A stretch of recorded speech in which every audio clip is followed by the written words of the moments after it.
Isomeria.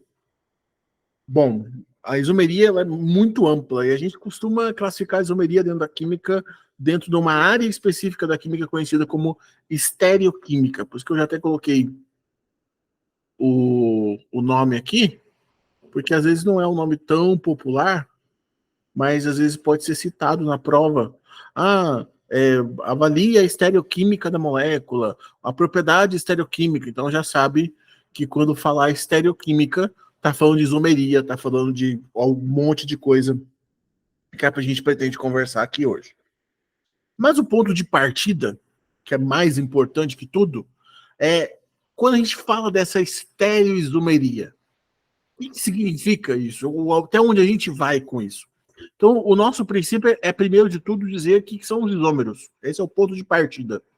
Uma vez que a gente tem o conceito de isômero na cabeça, nós vamos ver que aparecem duas grandes isomerias. A isomeria constitucional, ou isomeria plana, que é provavelmente o nome que você viu na escola ou no cursinho, e a estereoisomeria, provavelmente dito. A estereoisomeria, que é a que mais nos interessa, ela vai ser a famosa cis-trans e a isomeria quando a gente está falando de moléculas com centros quirais, com carbonos assimétricos. Então, o nosso objetivo hoje é tentar chegar aqui, chegar o mais perto possível que a gente conseguir daí.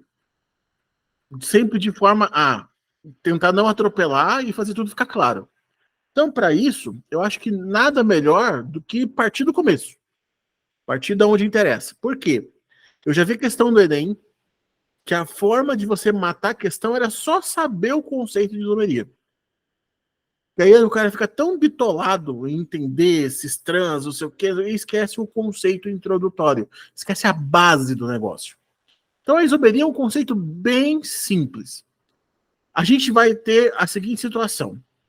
Eu te dou uma molécula com essa composição. C2, H6, ó. Ou seja, 2 carbonos, 6 hidrogênios e 1 oxigênio. Quando eu te apresento a molécula dessa forma, eu estou dando o mínimo possível de informação, quase que informação nenhuma. Consequentemente, o que vai acontecer? Você pode pegar essa molécula e obedecer daquelas regrinhas de carbono quaternário, fazer as ligações bonitinhas, certinha como tem que ser. Você pode construir 2, 3, 4 moléculas, dependendo do caso. Então, quer dizer que essa informação que eu te dei, ela é muito vaga. Ela dá muita brecha para diversas interpretações.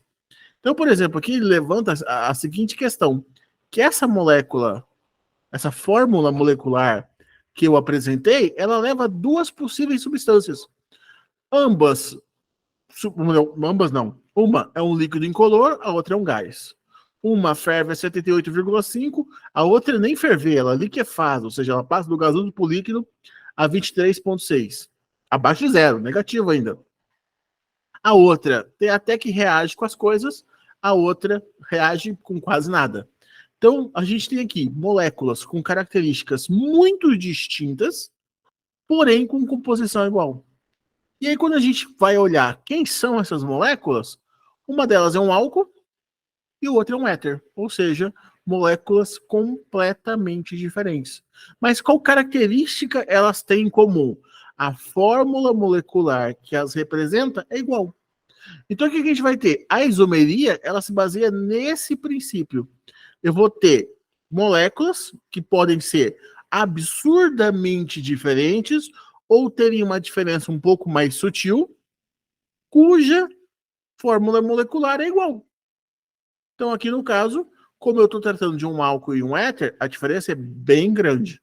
Mas vai ter casos em que a diferença é extremamente sutil. É muito difícil de perceber. Mas ainda assim, são isômeros.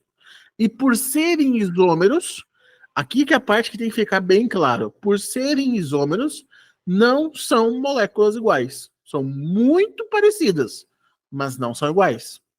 Aqui fica muito mais fácil de a gente visualizar que elas não são iguais. Afinal, um cara é um álcool e o outro cara é um éter. Um cara é o álcool que o carro usa, que as bebidas alcoólicas têm, e o outro é um éter que de forma alguma a gente vai colocar num carro ou vai consumir isso como bebida alcoólica.